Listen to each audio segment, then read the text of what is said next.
대한민국에는 18개의 부가 있습니다. 각 부는 국가와 국민을 위해서 주어진 책무를 다하고 있죠. 그런데 유독 여성가족부로 인한 국민적 갈등은 줄어들지 않고 오히려 지속적으로 늘어나고 있습니다.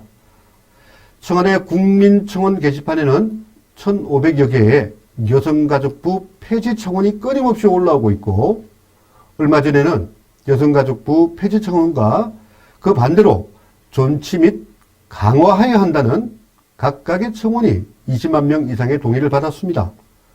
청와대는 이 청원에 대한 답변으로 여성가족부 폐지 주장을 일축했죠.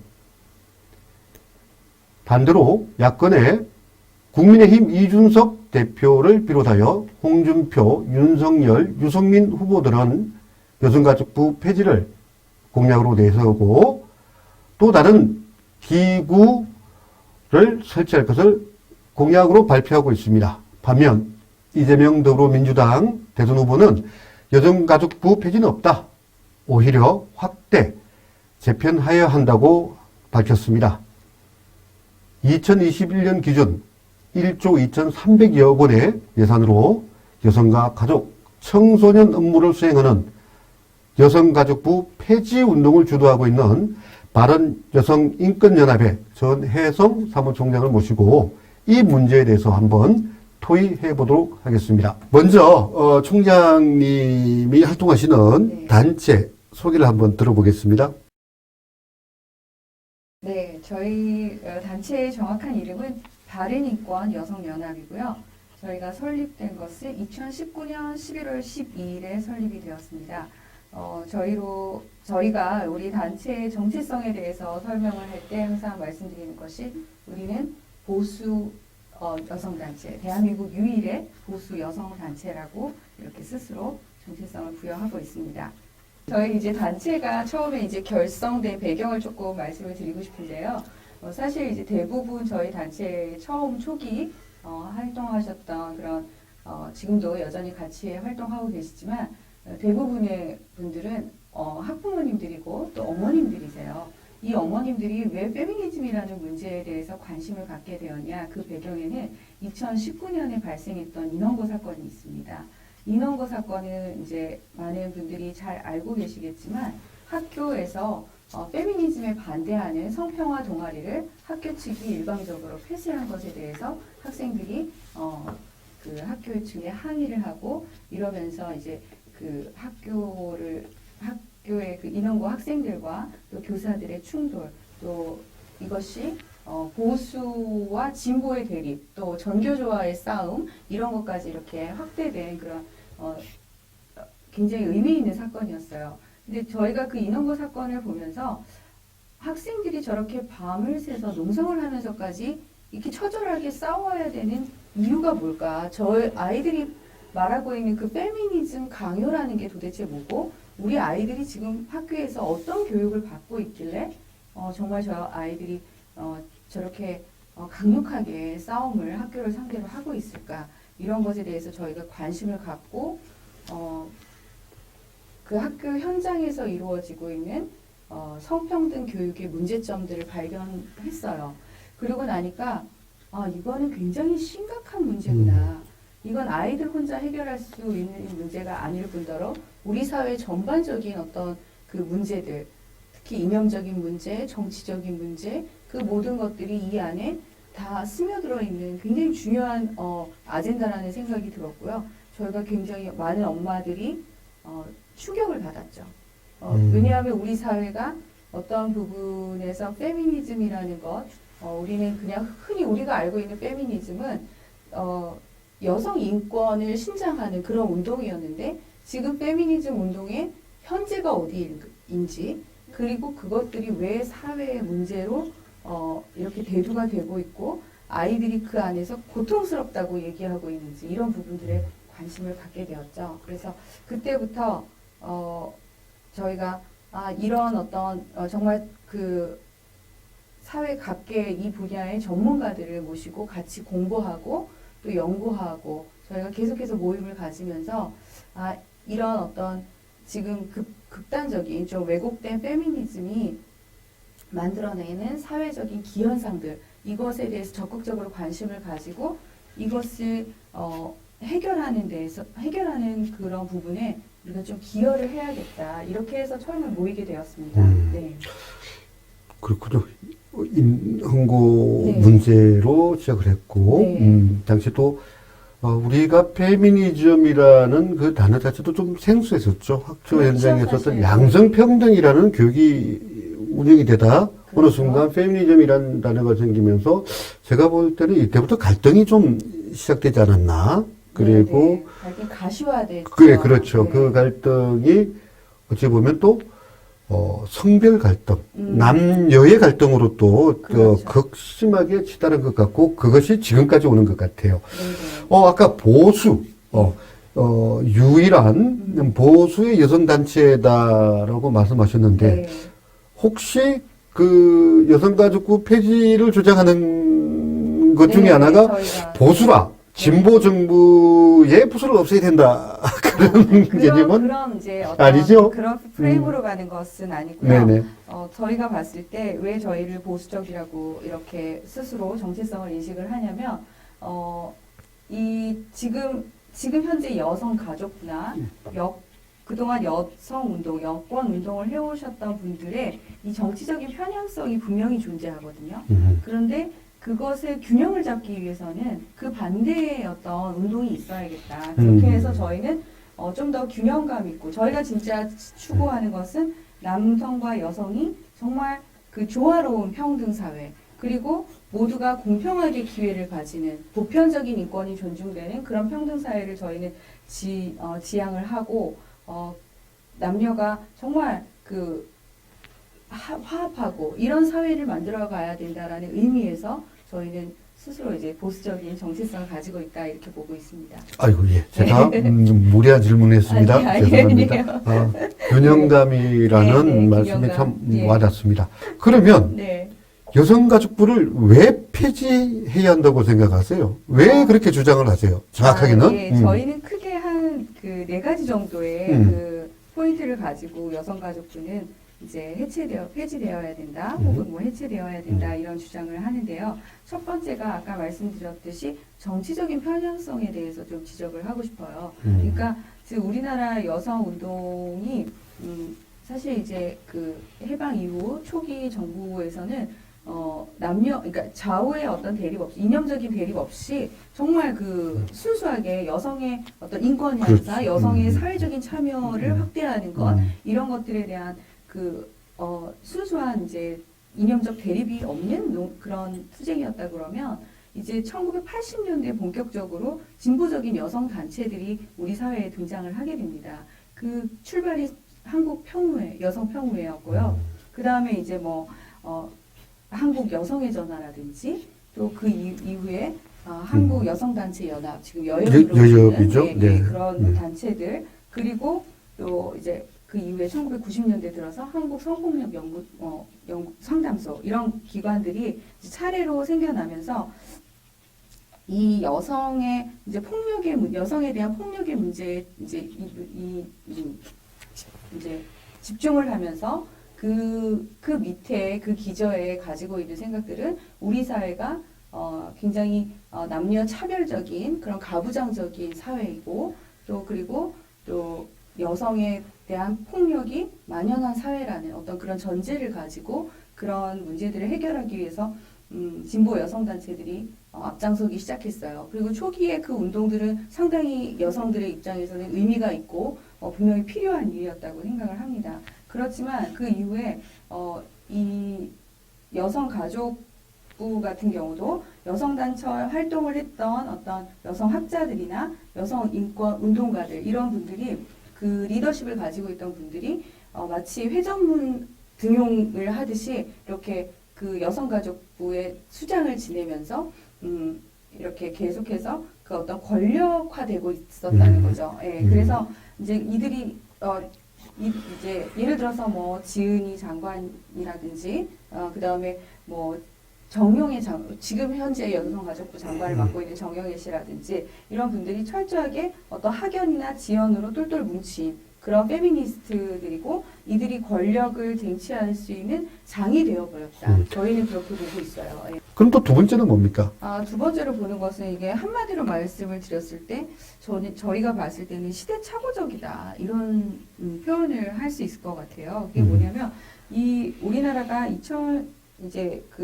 우리나라의 성평등 지수를 뭐 얘기하는 여러 가지 지수들이 있어요. 그렇지만 이제 그 유엔 개발 계획 UNDP의 2018년 국가별 성평등 지수를 보면은요.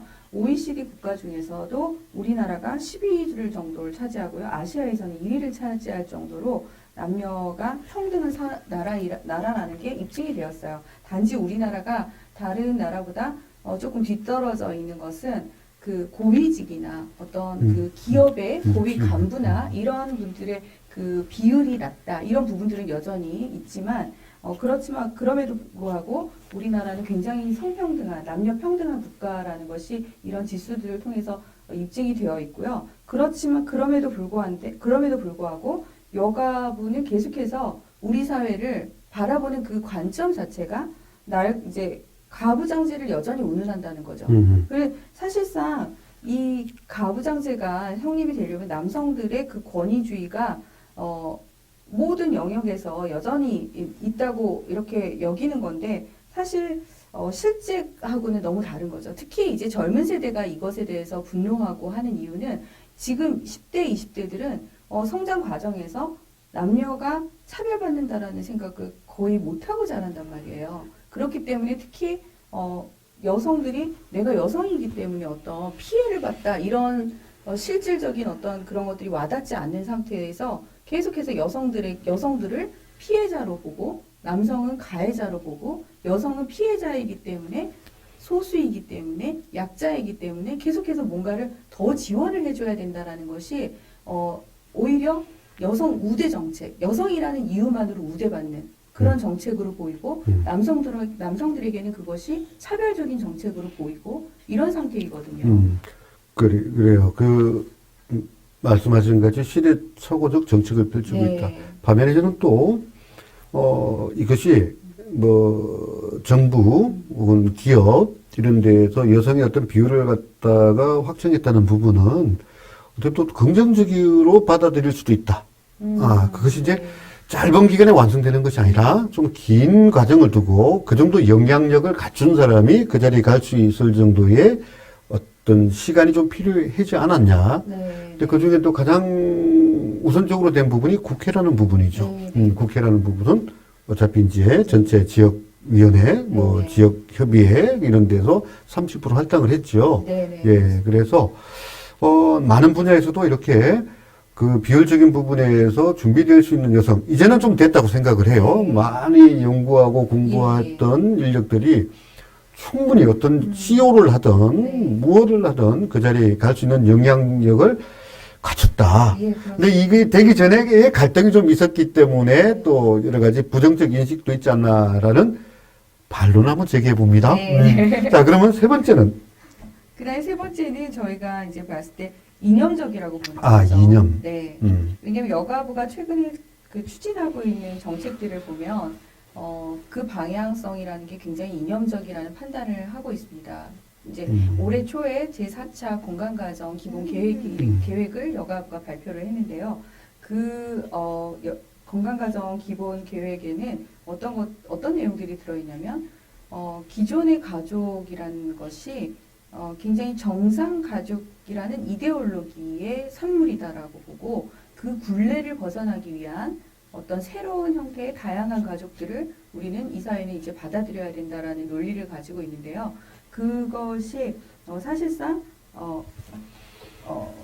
그 뿌리를 보면 굉장히 가족을 해체하는 어떤 그런 의미들이 담겨져 있거든요. 그러니까 가족의 정의 규정을 아예 그거를 삭제를 함으로 인해서 가족의 범위를 굉장히 넓혀놓는 거예요. 그렇게 되면 우리가 가지고 있는 가족 개념이 해체가 되어버리는 거죠.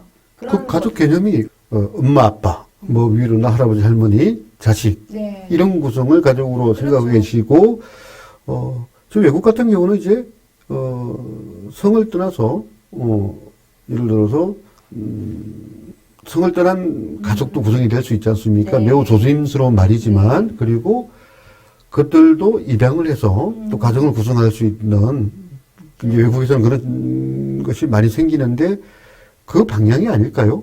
그렇죠. 그런 방향인데, 저희가 봤을 때 그것은 이제 보편적인 인류의 질서를 거스르는 거다. 그리고 그렇게 갔을 때 인류는 공멸할 것이다. 즉 저희는 그런 이제 기본적인 가치관을 가지고 있고요. 그런 저희 가치관에서 그런 여성가족부의 정책을 보았을 때 그것은 가정을 해체하려는 아주 급진적인 페미니즘이 담겨 있는 정책이라고밖에 볼 수가 없는 거죠. 그게 이제 우리 사회의 어떤 그 현상을 반영하는, 현실을 반영하는 정책이라고는 하지만 사실상 이런 거죠.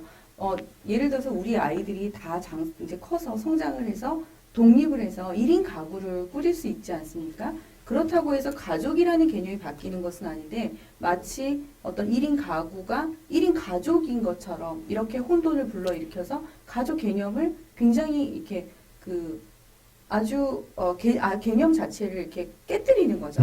그런 식으로 가져가는 것은 이 사회가, 이 인류가 오랫동안 유지해왔던 이 보편적인 가치와 질서를 완전히 뒤흔드는 그런 급진적인 그런 사고방식이다. 저희는 그렇게 보고 그런 면에서 이념 편향적이라고 저희는 생각합니다.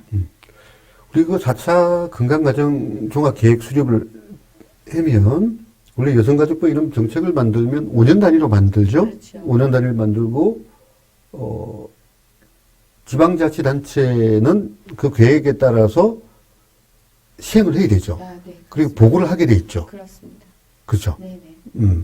그러면 금방 말씀하신 기존의 가족 제도를 인정하고 또 다른 가족 제도가 우리는 어떻게 했다라고 지방자치단체는 이제 그 수행을 해야 된다는. 그렇죠. 그렇게 되는 거죠. 그렇게 돼야 되는 거죠. 정책이 되면 그렇게 되는 거죠. 네. 네, 우리 사회의 가장 큰 문제는 이제 저희는 저출산 문제라고 봐요. 공감합니다, 저도. 네, 저출산 문제인데 이 저출산을 극복하기 위해서 지금 이제 여성가족부는 다양한 가족 이런 걸 통해서 비혼 출산, 비혼 단독 출산을 이야기를 하고 우리가 보조 생식수를 그동안 엄격하게 난임 부부에 대해서 허용하던 보조 생식수를 결혼하지 않은 미혼의 여성이나 남성에게도 허용하겠다. 이런 어떤 아주 굉장히 급진적인 그런 방법론들을 제시를 하고 있고 그런데 이런 것들로 인구 감소, 지금 저출산을 해결할 수 있느냐 혹은 외국에서 이민자들을 들여오는 것으로 이 저출산 문제를 해결할 수 있는가? 그것에 대해서 저희는 굉장히 부정적으로 보거든요. 왜냐하면 이민 정책을 통해서 인구의 그 부족함을 메꾸려는 정책들은 이미 유럽에서 실패한 것으로 보고가 됐고요. 그리고 그러니까 결혼을 하지 않는 세대를 만들어내는 것, 그것은 여성가족부가 큰 책임이 있다라고 봅니다. 저는. 네. 비혼 출산. 네.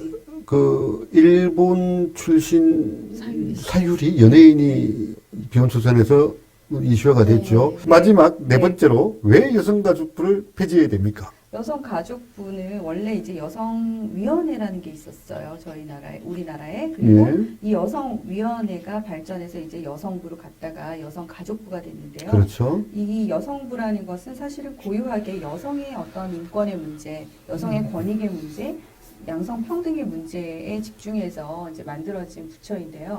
이게 업무가 너무 분량이 작아서인지 교육부가 감당해야 되는 어떤 청소년 업무라든지 그 다음에 또 보건복지부가 감당해야 하는 그런 지금 말씀하신 것처럼 어떤 그런 저출산, 아동과 이제 문제, 보호 관련해서 유해 약물 부분 그런 문제, 그런 인권위원회의 어떤 그런 이슈 아젠다가 될 수 있는 그런 문제들까지 다 가지고 와서 이 여성가족부가 다루고 있거든요. 그런 면에서 굉장히 그 현장에서 공무원들 사이에서 이 중복된 업무에 대한 피로도 이런 것들을 저희가 이렇게 직간접적으로 굉장히 많이 듣거든요.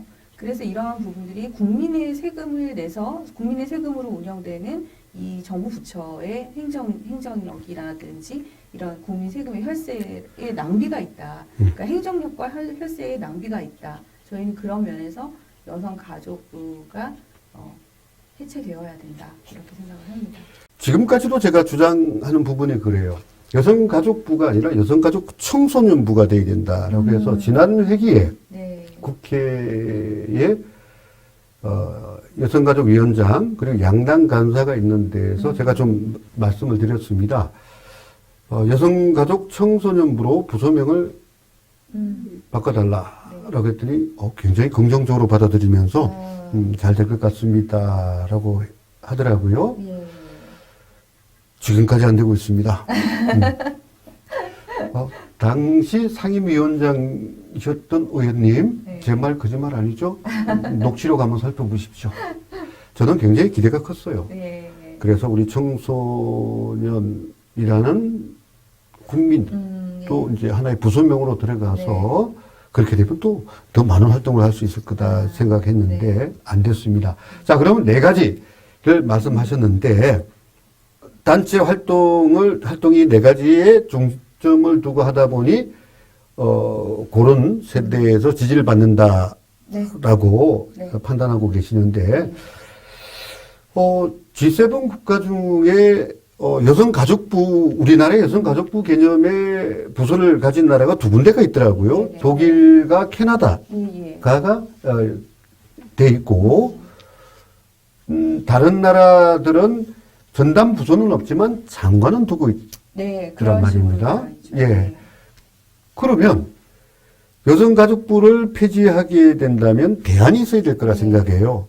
우리 단체에서는 그러면 단체 활동을 통해서 여성가족부가 폐지가 됐을 때 그럼 대안 제시를 어떤 방법으로 어떤 것을 내고 있습니까? 저희는 이제 여성가족부가 이제 해체가 되고 그 관련된 업무들, 예를 들어서 가족 부분을 보건복지부로 보낸다던가, 왜냐하면 복지의 어떤 정책들이 많기 때문에 보건복지부로 더 잘할 수 있는 고유한 업무를 맡은 부서로 다 이관이 돼야 된다라고 생각을 하고요. 그렇게 되면 여성 자체에 대한, 여성들에 대한 어떤 권익 보호나 이런 어떤 성폭력 문제나 이런 것들을 전담할 수 있는 여성위원회 혹은 여성인권위원회, 그리고 또 인권이라는 말이 붙었을 때는 굳이 여성 인권위원회가 따로 필요한 것이 아니라 인권위가 있죠. 인권위원회 안에 여성 여성 지위위원회라든지 여성 특별위원회라든지 이런 형식으로 여성의 권익을 대변해 줄 수 있는 어떤 위원회, 국가적인 그런 차원의 위원회는 만들 수 있다고 생각합니다. 네. 그럼 위원회란 개념을 말씀하셨는데 네. 대통령 직속기구로 가야 되는 거예요? 아니면 총리실 직속기구로 가는 걸로 주장하고 계십니까? 저희는 그게 대통령 직속이든 총리실 직속이든 그것은 크게 상관이 없다라고 보고 있고요.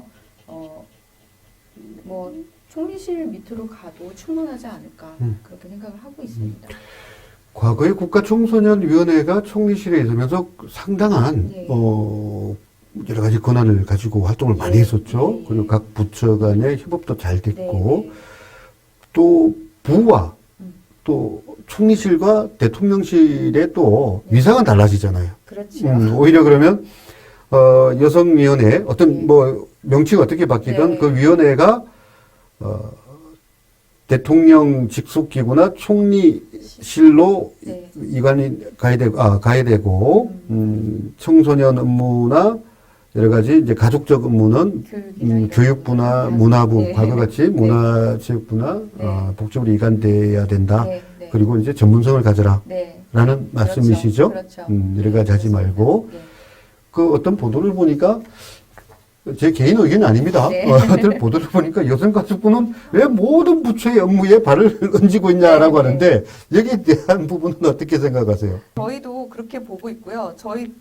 저희가 이제 많은 자료 조사들을 해보면 그 실제로 그런 부처에 근무하시는 공무원들의 현장의 목소리, 그런 분들이 이거 너무 업무가 중첩되고 중복된다. 그래서 오히려 그것에서 오는 피로도가 너무 높다. 이런 호소들을 하세요. 실제로. 그래서 저희가 진짜 이 여가부가 너무 문어발식 부처 운영을 하는 것 아니냐 이런 생각을 하고, 왜 정말 여성의 권익에 더 중점적으로 할 수 있는 그 정도면 충분하고 우리 사회가 그렇게 했을 때 더 전문성이 있어지는 거 아닌가. 여성 뭐 위원회가 됐든지 더 전문성이 강화되는 거 아닌가. 이렇게 보고 있는 거죠. 네.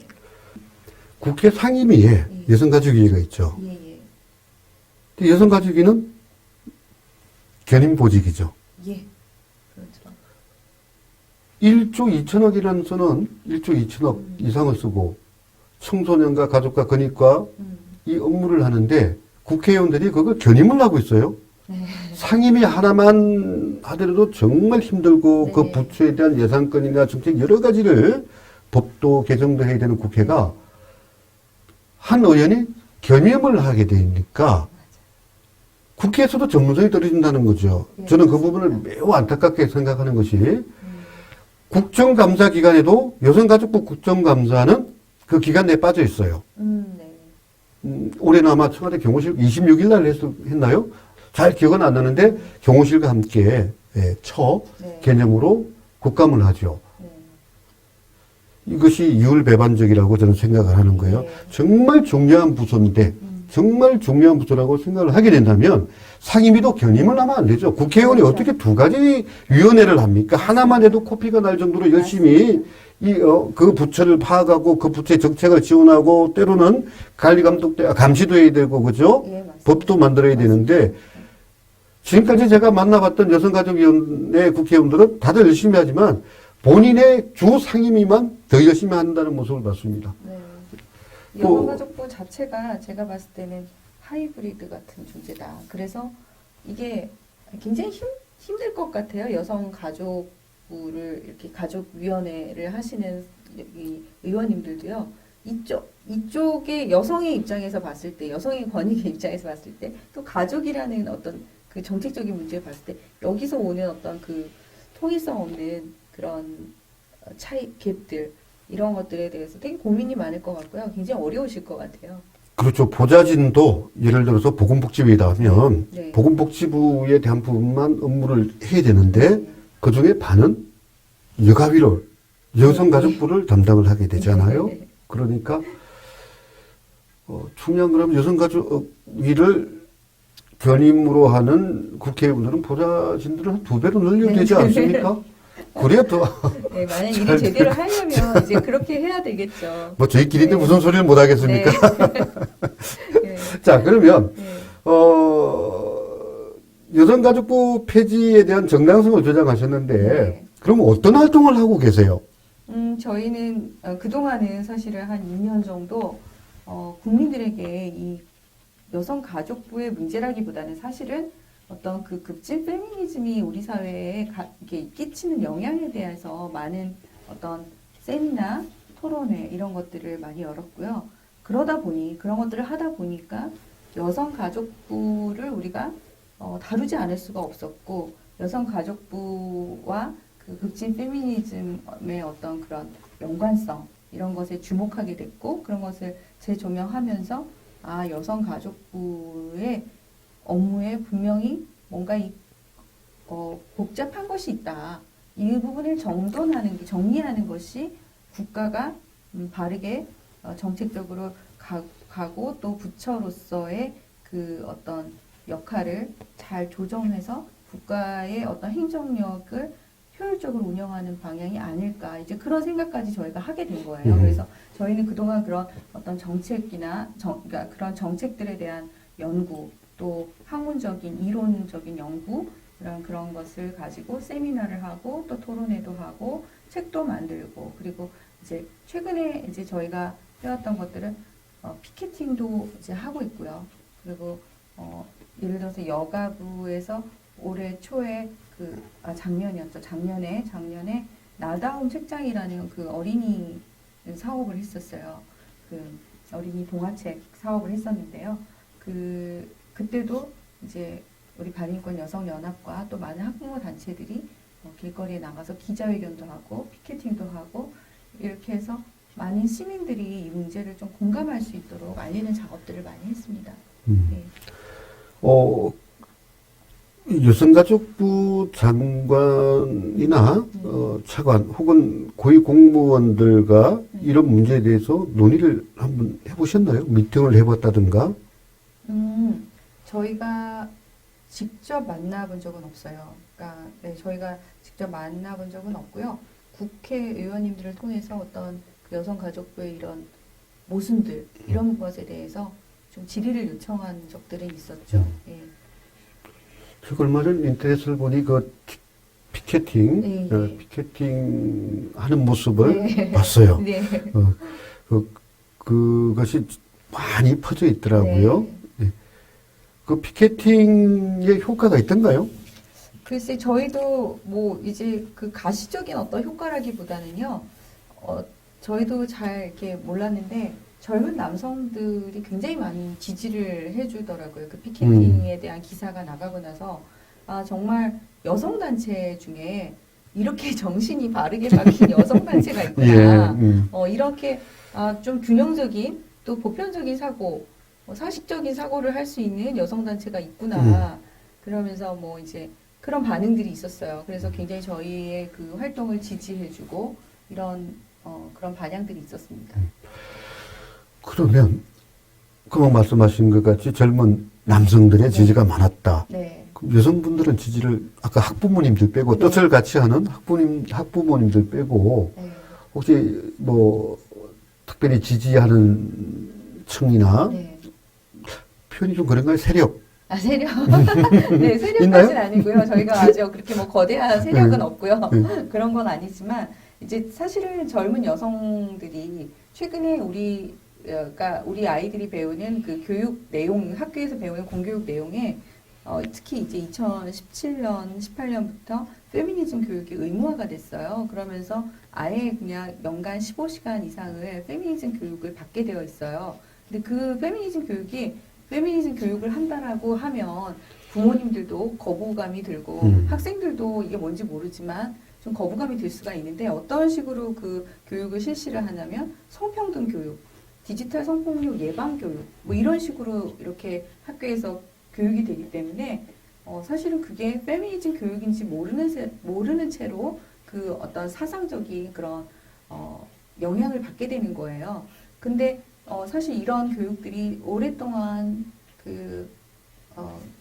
우리 교육 현장에서 지속이 되어 왔고, 우리 젊은 여성들은 그런 영향을 상당히 많이 받아왔어요. 그래서 이제 여대를 특히 이제 간 여학생들 같은 경우는 거의 대부분 자기 스스로 페미니스트라고 생각하는 아이들이 많아요. 근데 최근에 이제 저희가 이런 목소리를 낸 다음에 굉장히 고무적인 일들은 뭐냐면 여대를 다니는 여학생들 중에 학교에서 일어나는 그 페미니즘적인 어떤 그런 분위기, 그런 것들에 대해서 반감을 가지고 있고, 이거는 뭔가 좀 정상적이진 않다. 너무 지나치다라든지, 이건 너무 이제, 편향적이라든지, 이런 생각을 가지고 있던 그런 여대생들이나 여학생들이 저희한테 어떤 이렇게 이메일로 문의도 해오고, 또 어떤 땐 요청도 해오고, 도움도 구하고, 또 이런 어떤 저희들의, 가지고 있는 이론을 공부해보고 싶다고 이렇게 요청하는 친구들도 있고 이런 일들이 있어요. 그래서 저희는 그런 것들은 굉장히 고무적으로 보고 이게 결국은 교육의 문제와 굉장히 밀접하다. 우리 아이들이 자랄 때 어떤 교육 환경에서 어떤 내용의 교육을 받느냐가 결국 이 아이들의 가치관의 형성에 영향을 끼치는데, 계속해서 우리가 페미니즘적인 관점을 넣어주면 이 여학생들은 페미니스트가 될 것이고, 그렇지만 이것을 좀 더 객관적이고 보편적으로 균형 잡힌 시각으로 볼 수 있는 그런 관점을 제공해주면 이 아이들이 페미니즘에 저희는 너무 급진적인 페미니즘으로 기울어지지는 않을 것이다, 이렇게 보고 있어요. 네. 페미니즘이라는 부분을 부정하시는 아니, 저는 그건 아니죠. 긍정적으로 봅니다. 근데 일정 부분. 말씀하신 것이 페미니즘을 부정하는 것이 아니라 네. 왜곡된 페미니즘에 대한 우려를 하신다는 너무 거죠. 극단적인 네, 극단적인. 네네. 그래서 그걸 좀 제가 네, 네. 바로 잡으려고. 네, 네, 예. 그렇습니다. 그렇습니다. 우리 사회가 페미니즘도 어떻게 보면 필요할 것이고, 심지어 뭐 자유민주주의 또 사회주의 이런 여러 가지가 서로 공론화되고 토론을 통해서 그렇죠. 설득하고 그런 사회가 돼야 된다고 생각하거든요. 네. 이제는 네. 일방적으로 주입하는 그렇죠. 그런 방식이 아니라 자유로운 사상을 토론할 수도 있어야 되고 그렇습니다. 그 사상에 대해서 본인이 선택할 수 있어야 된다 그렇죠. 생각합니다. 페미니즘도 마찬가지겠죠. 네. 네. 지금 왜곡된 급진적인 페미니즘을 선택하는 사람도 있을 것이고 페미니즘의 정당한 정석된 부분을 선택하는 사람도 있을 것이고 또 페미니즘에 대한 반대, 네. 예, 절대적 반대도 있을 것이고 뭐 그런 사회가 돼야 된다고 생각합니다. 네, 그렇습니다. 그래야 지금 같은 갈등과 혼란이 음. 안 생길 것이다라는 생각이 들고요.